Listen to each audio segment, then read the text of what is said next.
বন্ধুরা, good morning. আমি মিতা নতুন একটা ব্লগে তোমাদের সবাইকে স্বাগত জানাই। আজ হচ্ছে রবিবার আর এখন বাজে সকাল 7:30 মতন। আজকের ব্লগটা আমি এখন থেকে শুরু করছি তোমাদের সবাইকে সাথে নিয়ে। আশা করছি ব্লগটা তোমাদের ভালো লাগবে আর আশা রাখছি ব্লগটা তোমরা প্রথম থেকে শেষ অবধি দেখবে। এখন কিন্তু অনেকটা শীত কমে গেছে জানো তো। তো এখন হালকা হালকা গরমও পড়ে দিচ্ছে দিনের বেলা, দুপুরবেলা করে কিন্তু ভালোই গরম পড়ছে, আবার সকালবেলা করে হালকা হালকা শীত দিচ্ছে। তো এই ক্ষেত্রে কিন্তু শরীর খারাপটা সবারই করছে। আমারও শরীরটা বেশি ভালো নেই, ঠান্ডা ঠান্ডা লেগেছে, কিন্তু হাজব্যান্ডেরও ঠান্ডা লেগেছে, মামামের হালকা হালকা ঠান্ডা লেগেছে। এই সময়টাতে করে কিন্তু সবারই শরীর খারাপ হচ্ছে, কম বেশি সকলের শরীর খারাপ হচ্ছে। এই যে ওয়েদার চেঞ্জ হচ্ছে না, সেই জন্য। তো সেই কারণে আজকে কিন্তু সকাল সকালে ঘুম থেকে উঠে পড়েছিলাম, যেহেতু অতটা ঠান্ডা নেই। তো ঘুম থেকে উঠে কিন্তু সমস্ত কাজকর্ম কমপ্লিট করে নিয়েছি। আর আজকে কিন্তু আমার একটা কাজ কম ছিল, কি বলো তো, বাসন মাজা। কেন কি কালকে তো আমরা বাড়িতে খাইনি, ওই যে নিমন্ত্রণ খেতে গেছিলাম না একটা অনুষ্ঠানে, তোমরা তো দেখেছিলে। তো সেই জন্যই আর বাসনপত্র তেমন ছিল না, ওই যে মা খেয়েছিল, তাই মার দু একটা বাসন ছিল, সেটাই মাজা হয়ে গেছে আমার। আর এখন দেখো ব্রাশ করে নিয়েছি, ব্রাশ করে নাইটি চেঞ্জ করে নিজে একটু ফ্রেশ হয়ে নিলাম। এখন আবার চলে যাব কাজকর্মে। তো কালকের অনেক জামা কাপড় ভিজা ছিল, কালকে তো দেখলে অনেক বেলা করে জামা কাপড় কেচেছিলাম, মানে ওই দুপুরবেলারও পরে। তখন না রোদ ছিল না, হালকা হালকা রোদ ছিল। আর এখন আমাদের বাড়িতে আবার সকালের থেকে 12টা-1টা অবধি ভীষণ রোদ, আর তারপরে আবার একটু রোদ কমে যাচ্ছে। সেই কারণেই কালকে যেহেতু দুপুরের পরে জামা কাপড়গুলো কেচেছিলাম, সেহেতু না ভালো করে শুকায়নি, শুধুমাত্র জলটাই ঝরেছে। আর তাই আমি কিন্তু সকাল সকালে জামা কাপড়গুলো নেড়ে দিচ্ছি। আর এই যে সকালে যদি জামা কাপড়গুলো নেড়ে দিই, 12টার মধ্যেই কিন্তু একদম শুকিয়ে যাবে। আর এখন রোদের তাপটাও না অনেক বেড়েছে আগের থেকে, দুপুরের দিকে কিন্তু রোদে একদমই বসা যায় না। এই যে আস্তে আস্তে গরমের ভাবটা আসছে, সত্যি গো শীতের দিনই ভালো ছিল গো। গরমের সময় এত কষ্ট হবে কি বলবো জানো না। আর আমাদের ঘরটাতে এত গরম, আর বাইরে তো বেরোনো যায় না, বাইরে প্রচণ্ড মশা থাকে, সেই কারণে ঘরের মধ্যেই থাকতে হয়। আর এত গরমে কষ্ট পাই না, কি বলবো তোমাদেরকে। যাই হোক, এখন দেখো আমি ইন্ডাকশানের জায়গাটা সুন্দর করে মুছে নিচ্ছি। যেহেতু হাজব্যান্ড আর আমার দুজনেই ঠান্ডা লেগেছে, তাই ভাবলাম যে একটু চা বানাবো, চা বানিয়ে একটু খেয়ে নেব। তাই এখন এই যে চা বসাবো। আর মা আর মেয়ে কিন্তু এখনও ঘুম থেকে ওঠেনি, ওরা এখনও ঘুমাচ্ছে। আর এমনিতেও মা চা খায় না, আর ঘুম থেকে না উঠলে মেয়েকেও দেবো না, ওর সামনাসামনি পড়ে গেলে তখনই চা দিই। তাছাড়া কিন্তু ওকে একদমই চা দিতে চাই না, কেন কেউ যে বায়না করে, তো সেই কারণে। আর চা বানাবো কি দিয়েছি বলো তো চায়ের মধ্যে, তেজপাতা দিয়েছি আর লবঙ্গ দিয়েছি, আর এখন এই যে একটু আদা কুচিয়ে দিয়ে দিচ্ছি। এগুলো দিয়ে চা বানালে কিন্তু ঠান্ডার পক্ষে অনেক উপকার। ঘরে আমার এইটুকুই ছিল, তো সেগুলো দিয়ে এখন একটু রচা বানিয়ে নেব। বিভা বোনও আমাকে কমেন্টস করেছো, বলেছো যে দি ভাই তুমি এতদিন কেন ভিডিও দাওনি। আমি না কেন ভিডিও দিইনি সেটা না, প্রথম যে ভিডিওটা দিয়েছিলাম, মানে ভিডিও বন্ধ করার পরে, সেটাতে আমি কিন্তু বেশ খানিকটা বলে দিয়েছিলাম। তুমি মনে হয় সেই ভিডিওটা স্কিপ করে গেছো। তবে এখানে আমি তোমাকে বলে দিই কেন আমি এতদিন ভিডিও দিইনি। বাবা চলে যাওয়ার পরে তারপরে তো ভালো করে ভিডিও দিতেই পারছিলাম না, মনটা ভীষণ খারাপ ছিল।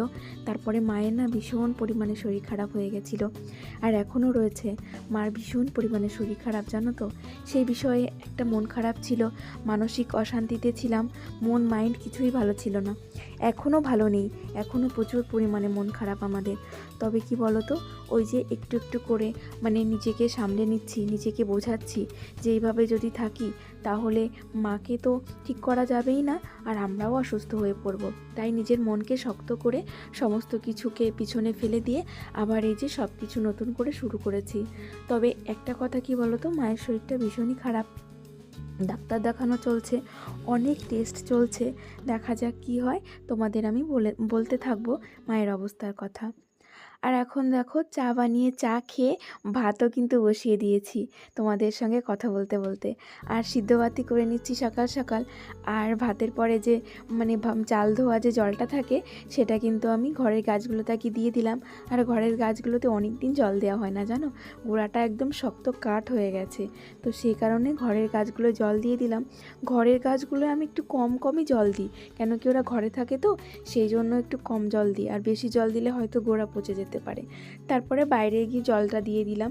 আর এইদিকে দেখো আমার সোনা মা আর মাম্মা উঠে পড়েছে, ওরা সকালে টুকিটাকি কিছু খেয়েও নিয়েছে। আর এখন দিদুনের সঙ্গে আমার মাম্মা পড়াশোনা করছে। তো তাহলে মায়ের কাছে যখন আমার মেয়ে পড়াশোনা করছে তখন আমি এদিকে আর একটা কাজ করে ফেলছি। আজকে ভেবেছি একটু ডালের বড়া বানাবো। আর একদিন ডালের বড়া করেছিলাম, মা না একটু ভালো খেয়েছিল, তো সেই জন্যই ভাবলাম ডালের বড়াটা বানিয়ে নিই। কিছুই খেতে পারছে না তো, তাই দেখো একটু ডাল ভিজিয়ে রেখেছিলাম সকালবেলা ঘুম থেকে উঠে, মুসুরির ডাল, তো সেটা দিয়ে একটু বড়া বানাবো। আর পেঁয়াজ কুচিয়ে নিয়েছি, তো সেটা দিয়ে এখন এই যে ডালটা ভালো করে মিক্সড করে নেব। আর একটু লবণ হলুদ আর কিচ্ছু দেবো না, যেহেতু মা খাবে তো সেই জন্য মশলা টশলা একদম কিছুই দেবো না। একদম সিম্পলভাবে ডালের বড়াটা ভাজা করছি। তবে মা খেতে পারবে কি না সেটাও জানি না, তবে দেখি। তো ভাজা করে মাকে একটু আগেই খেতে দিয়ে দেব, কেন কি আজকে সকাল সকালে রান্নাটা আমার হয়ে গিয়েছে। আর মাও আজকে সকালে প্রোটিন পাউডার খায়নি।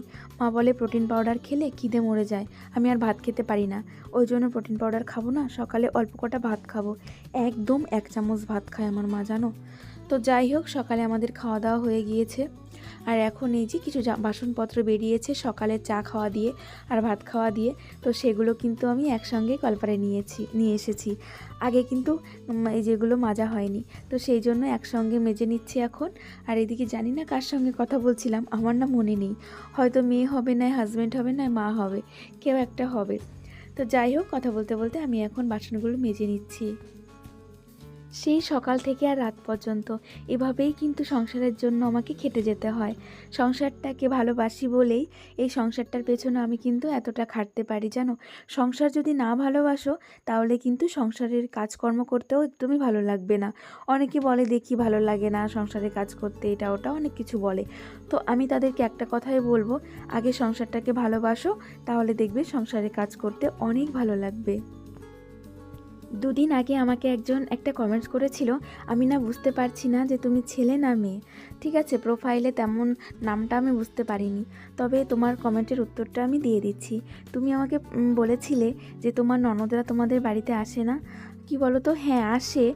আমার হচ্ছে 3টে ননদ, 2টো ননদ তো বাইরে থাকে, ওরা খুব একটা এখানে আসে না, অনেক পরে এই দেশে এখানে আসে। তো আসলে হয়তো আসে আবার চলে যায়, মানে সবারই তো শ্বশুরবাড়ি আছে, এখানেও শ্বশুরবাড়ি আছে, তো শ্বশুরবাড়িতে আসে, তারপর আমাদের বাড়ি হয়তো এলো চলে গেল, এরকম আর কি। আর আমার বাড়ির পাশে একটা ননদ আছে, সে বাড়িতে তো আমি মাঝে মাঝেই যাই, তোমরা তো দেখো অনুষ্ঠান হলে যাই। আর ওই ননদ আমাদের বাড়ি আসে, কিন্তু কি বলতো সেরকম করে দেখানো হয় না, ও এসে তো থাকে না, ধরো এলো 10 মিনিট 20 মিনিট কথা বললো চলে গেল, এরকম বাড়ির পাশে হলে যা হয় আর কি। তো সেই কারণে সেইভাবে দেখানো হয় না, তবে আমরা যখন যাই তোমাদেরকে তো দেখাই যে ননদের বাড়ি যাচ্ছি, তো এই আর কি। আর এই যে দেখো এখন কিন্তু আমি সবজি কাটতে বসেছি, এটা কিন্তু সকালের সবজি নয়, এটা দুপুরে রান্না করব সেই সবজি। সকালে তো খাওয়া হয়ে গেছে, তোমাদেরকে বলে দিলাম। এখন আমি বসেছি দুপুরে যে রান্নাবান্নাটা করব সেই সবজি কাটতে। তবে আজকে কি রান্নাবান্না করব তোমাদের একবার বলে দিই। আজকে রান্না করব লাউ দিয়ে মাছের মাথা দিয়ে ঘন্ট। তবে এই লাউটা কিন্তু আমাদের কেনা না, কি এনেছে বলো তো? ওই যে মাসি এসেছিল না, সেদিন কিন্তু নিয়ে এসেছিল, ও কোথায় একটা লাউ পেয়েছে সেটা আমাদের জন্য নিয়ে এসেছে। সত্যি গো, মা মাসিদের এই ভালোবাসা কখনোই পাওয়া যাবে না, মানে নিজের মুখের থেকে কেড়ে নিয়ে বাচ্চাদের খাওয়ায়। তো আমার মা মাসিরাও কিন্তু সত্যি কথা একদমই আলাদা, ওনারা যে এত ভালোবাসে আমাদের, ভাবতে পারো কোথার থেকে আমাদের বাড়ি এসেছে, এই লাউ নিয়ে এসেছে, পিঠে বানিয়ে নিয়ে এসেছে, নাড়ু বানিয়ে নিয়ে এসেছে একটা দিনের মধ্যেই আমাদের জন্য শুধু। তো যাই হোক, আর এই যে লাউ দিয়ে মাছের মাথা করব, মাছের মাথা দিয়ে ঘন্ট। আর এই যে কাটলাম হচ্ছে কি বলো তো, কলা, কাঁচকলা দিয়ে আলু দিয়ে একটা মাছের ঝোল করব। আর হচ্ছে বাঁধাকপি ভাজা করব। তো সেই যে একদিন বাঁধাকপি একটা বাঁধাকপি কেটেছিলাম, বড় একটা বাঁধাকপি 3 দিন খেলাম জানো। মানে কি বলবো, বাঁধাকপি এখন অনেক বড় হয়ে গেছে আর এগুলো কমতে চায় না, তো সেই জন্য একটা বাঁধাকপি মানে অনেক দিন হয়ে যাচ্ছে, মানে 3 দিন ভাবো তাহলে। তো যাই হোক, এখন এই যে বাঁধাকপিটাও কুচিয়ে নিচ্ছি। সমস্ত সবজিগুলো এভাবে গুছিয়ে রেখে তারপরে স্নান করতে গেলে কী হয় বলো তো, মানে স্নান করে এসে আমার চটপট করে রান্নাটা হয়ে যাবে। আর এখন মাথায় একটু তেল নিচ্ছি গো, মানে কি বলবো, প্রচুর পরিমাণে মাথাটা ধরেছে, তাই ভাবলাম একটু ভালো করে তেল মালিশ করে নিই। আর একটা বুনু আমাকে কমেন্টস করেছিলে যে দি ভাই তুমি কি তেল ইউজ করো। আমি একদম সাধারণ গো, আমি একদম সাধারণ তেল ইউজ করি, এই দেখো কোকোনাট অয়েল। তবে বিয়ের আগে না আমি কিন্তু মানে অনেক টাইপের তেল ইউজ করতাম, আর এখন বিয়ের পরে আর সেসব ভালো লাগে না, এখন একদম সিম্পল কোকোনাট অয়েল। তো যাই হোক, সেই তেলটা মাথায় নিয়ে স্নান করে এলাম। বিয়ের আগের কথা আর বিয়ের পরের কথা না অনেকটা পার্থক্য এখন বুঝতে পারি গো। আগে যখন বিয়ে হয়নি তখন ভাবতাম কি আর এমন পার্থক্য হবে, বিয়ের পর আমি তো এমনই থাকবো, তো সেখানে কি আর পরিবর্তন কেন হবে। তো জানি না কি করে কিভাবে সমস্ত কিছু পরিবর্তন হয়ে যায়, নিজের সাজগোজের ব্যাপারে, নিজের শরীরের মানে ধ্যান দেওয়ার ব্যাপারে, সমস্ত কিছুতেই না একটা পরিবর্তন চলে আসে। সেই সমস্ত জিনিসগুলো এখন করতে আর ভালো লাগে না। সেই যে দিনে 3-4 বার করে মাথা আঁচড়ানো, দিনে 3-4 বার করে মুখ ধোয়া, দিনে 3-4 বার করে মুখে ক্রিম মাখা, সেগুলো কিন্তু এখন একদমই হয় না। এখন শুধু মাথার মধ্যে থাকে কখন ঘর ঝাড় দেবো, কখন উঠোন ঝাড় দেবো, কখন বাসন মাজবো, কখন রান্না করব, কখন পুজো দেবো, এই সমস্ত আর কি। কত চেঞ্জ হয়ে গেছে না। আর এখন তো মাম্মাম আছে, মাম্মামকে নিয়েও তো অনেক টেনশন আমার, মাম্মামকে খাওয়াতে হবে, ঘুম পাড়াতে হবে, স্নান করাতে হবে, এইসব আর কি। তো এই নিয়ে কিন্তু আমার ভালোই সংসারটা কাটছে, অসুবিধা নেই। কিন্তু মাঝে মাঝে ভগবান মানে আমার জীবনে এমন একটা ঝড় নিয়ে আসছে না, সেই ঝড়ে একদম মানে কি বলবো, উল্টে পাল্টে যাচ্ছি। তো এই ঝড় কবে থামবে আমার জীবনে জানি না, তবে তোমরা আমার পাশে থেকেও আমাকে সাপোর্ট করো এইভাবেই, তাহলে আমার মানে ঝড়ঝাপটাগুলো আমি কিন্তু সামলে উঠতে পারবো। আর এইদিকে দেখো, মানে কি বলবো, সমস্ত কিছু রান্নাবান্না করে নিয়েছিলাম তোমাদের সঙ্গে কথা বলতে বলতে। তো যাই হোক, তোমরা তো দেখেই নিলে আজকে কি কি রান্না করলাম, আর কি কি রান্না করেছি সেটা তো তোমাদের বলেই দিয়েছিলাম। আর তারপরেই কিন্তু সমস্ত রান্নাঘর পরিষ্কার করে সব কিছু বিকালের কাজকর্ম কমপ্লিট করে নিয়ে মাম্মামকে ঘুম পাড়াতে চলে গেছিলাম। মাম্মামকে ঘুম পাড়াতে পাড়াতে আমি একটুখানি রেস্ট নিয়ে নিয়েছিলাম, ওই মাম্মামকে ঘুম পাড়ানো অবধি আর কি, মানে ওইটুকুই। ও ঘুমিয়ে পড়লে আবার কিন্তু চটপট করে উঠে পড়ি। তো উঠে দেখো এখন একটু কাজ করে নিচ্ছি। মাম্মামের জামা কাপড়গুলো নেড়ে দিয়েছিলাম না সকালে, সেগুলো শুকিয়ে গিয়েছিল, তো সেই জামা কাপড়গুলো একটু ভাঁজ করে নিচ্ছি। এখানে শুধুই মাম্মামের জামা কাপড়গুলোই রয়েছে, তো এখন শুধু মাম্মামেরগুলোই আমি ভাঁজ করব। তো এই দেখো সুন্দর করে এখন এগুলো ভাঁজ করে নিচ্ছি। আর কি বলো তো, জামা কাপড়গুলো ভাঁজ করে না রাখলে না একদমই ভালো লাগে না, এলোমেলো দেখতে লাগে। তাই এগুলো ভাঁজ করে একদম ওয়ার্ড্রপের মধ্যে ঢুকিয়ে দেব, তাহলে আর এলোমেলো থাকবে না, আর দেখতেও কিন্তু বেশ ভালো লাগবে।